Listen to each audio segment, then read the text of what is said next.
Assalamualaikum warahmatullahi wabarakatuh. Selamat pagi anak-anak kuat SMK Negeri 1 Surabaya. Berjumpa kembali dengan Ibu Vina dalam pembelajaran Bahasa Indonesia.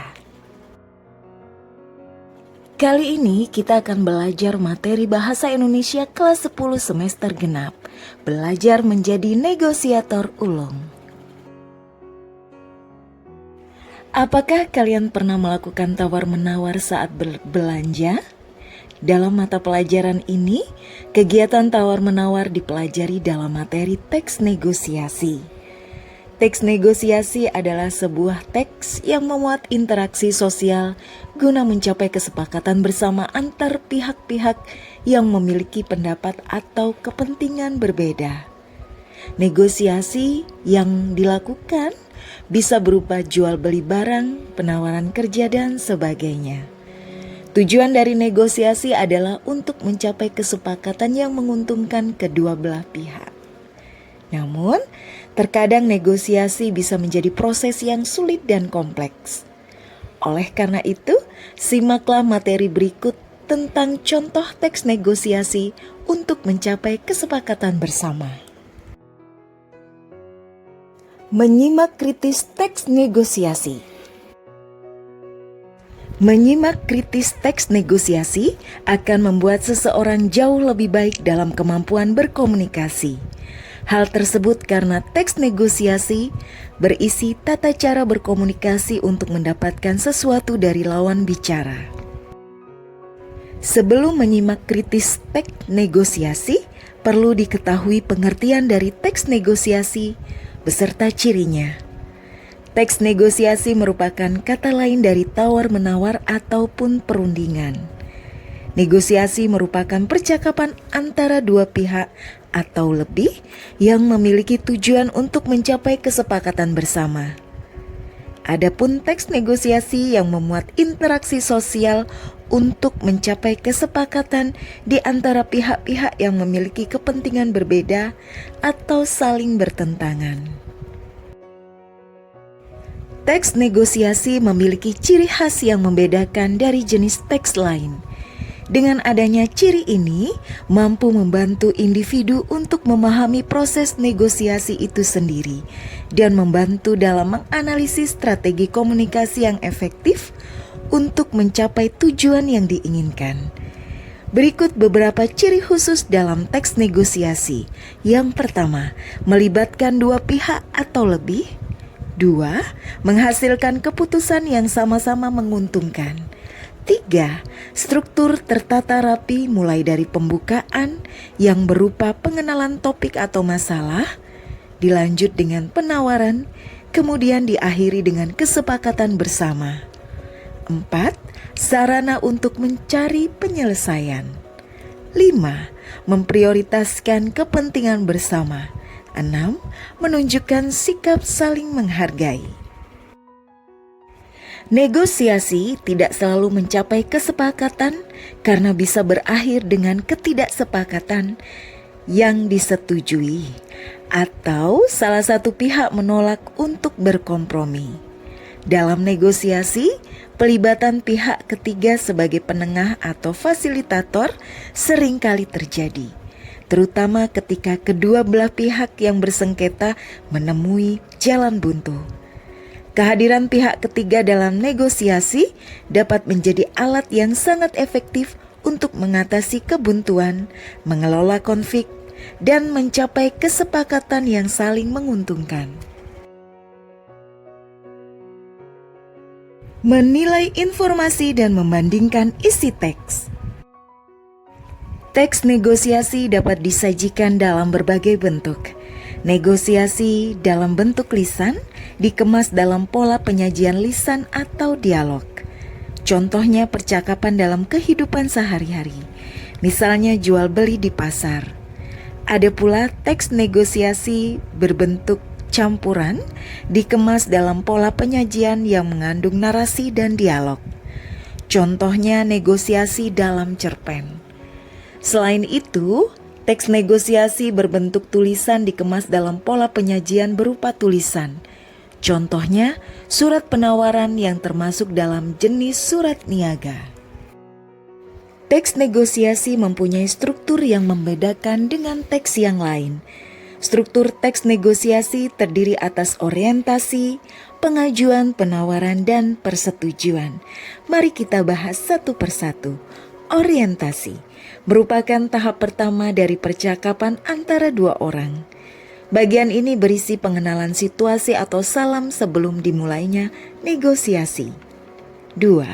Pengajuan, yaitu tahap di mana kedua belah pihak mengungkapkan keinginannya.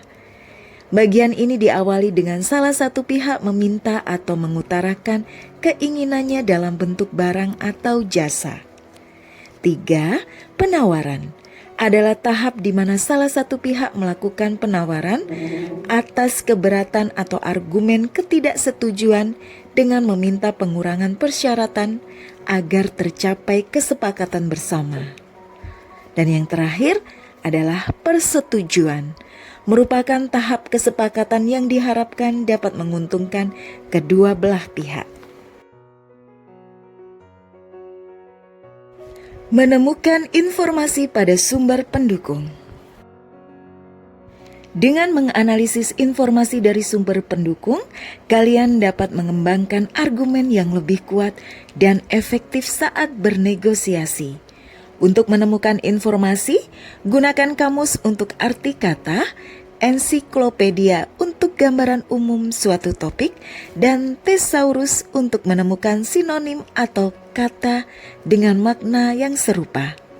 Kalian dapat mengakses sumber-sumber ini secara daring melalui situs resmi seperti KBBI, Thesaurus tematis, dan ensiklopedia daring, atau dengan menggunakan aplikasi di perangkat kalian.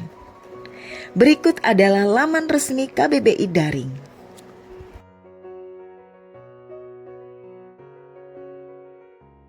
Memahami unsur kebahasaan dalam teks negosiasi. Sebagai sebuah teks negosiasi memiliki beberapa unsur yang membangun teks tersebut.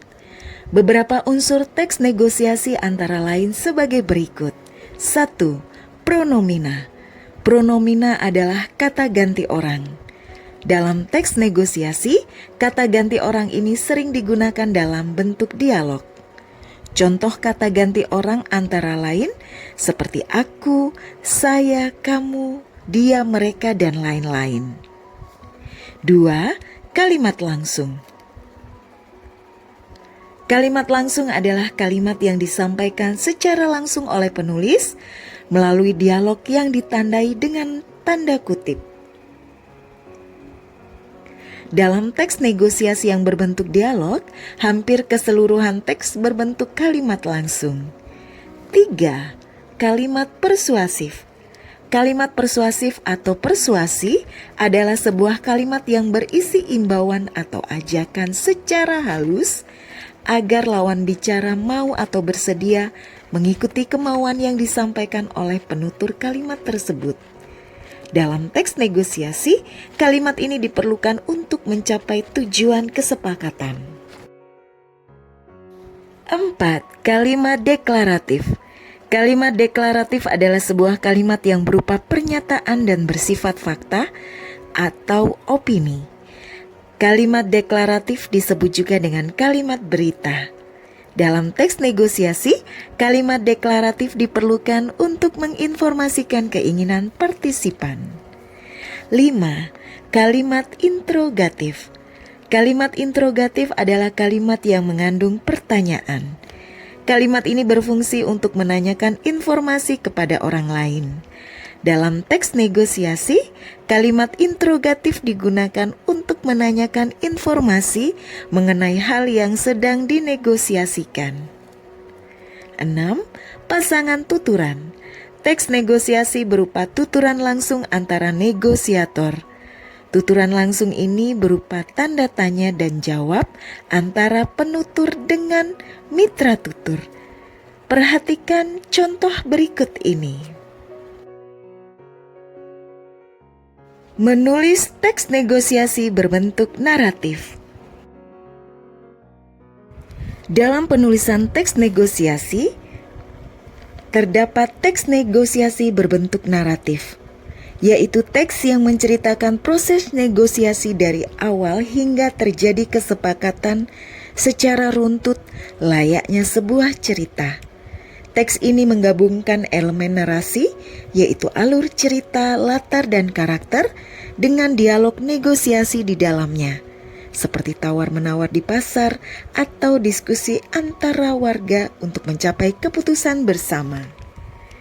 Dalam penulisan teks negosiasi, terdapat struktur yang menjadi pedoman, yaitu orientasi, pengajuan, penawaran, dan persetujuan. Selain struktur teks, dalam menulis teks negosiasi, terdapat beberapa langkah yang perlu diperhatikan.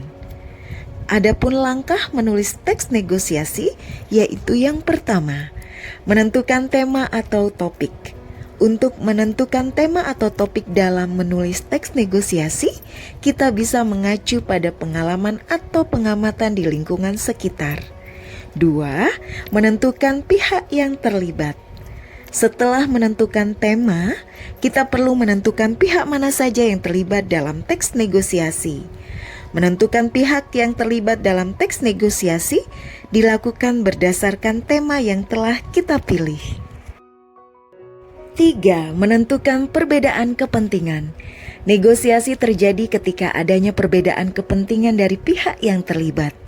Sehingga dalam menulis teks negosiasi, kita perlu memunculkan perbedaan kepentingan tersebut terlebih dahulu. 4. Menentukan kesepakatan. Ketika sudah memunculkan perbedaan kepentingan, kita perlu menentukan kesepakatan yang menguntungkan kedua belah pihak. 5. Menyusun kerangka teks.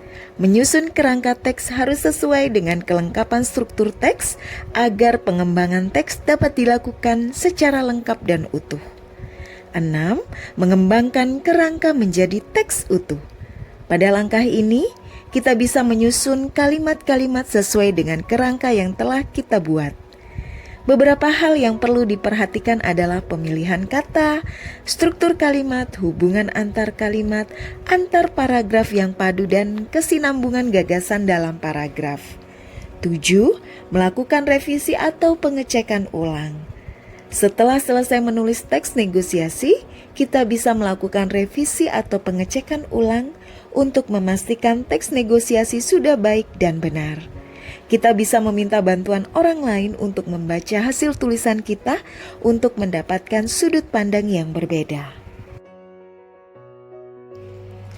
Mempresentasikan teks negosiasi.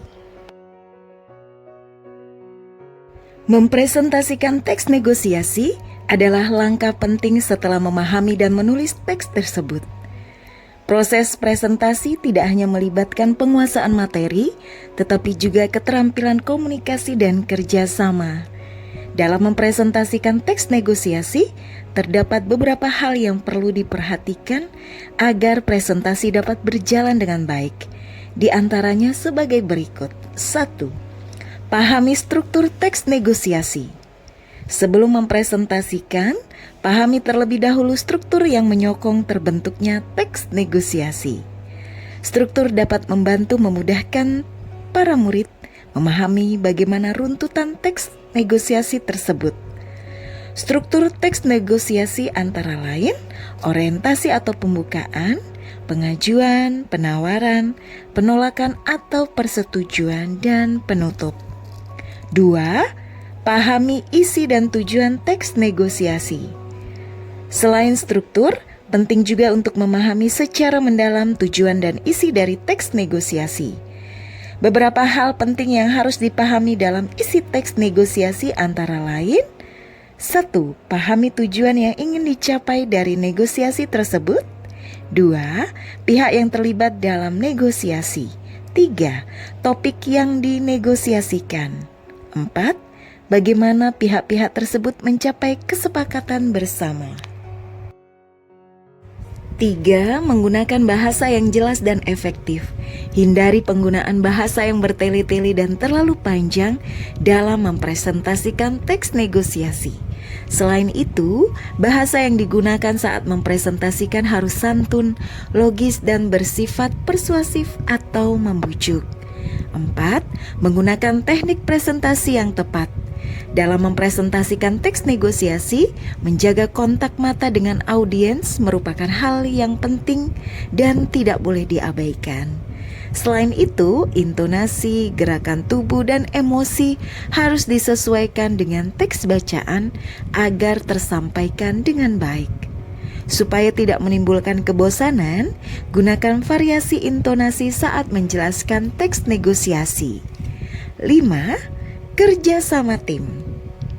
Jika presentasi dilakukan secara berkelompok dan teks negosiasi menggunakan dialog, maka peran setiap anggota harus dibagi dengan adil dan jelas.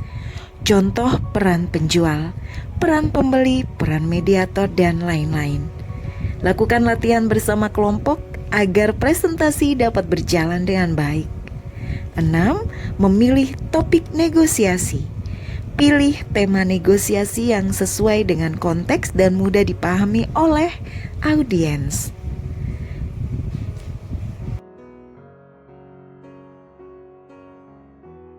Demikianlah materi pembelajaran bahasa Indonesia pada pertemuan kali ini.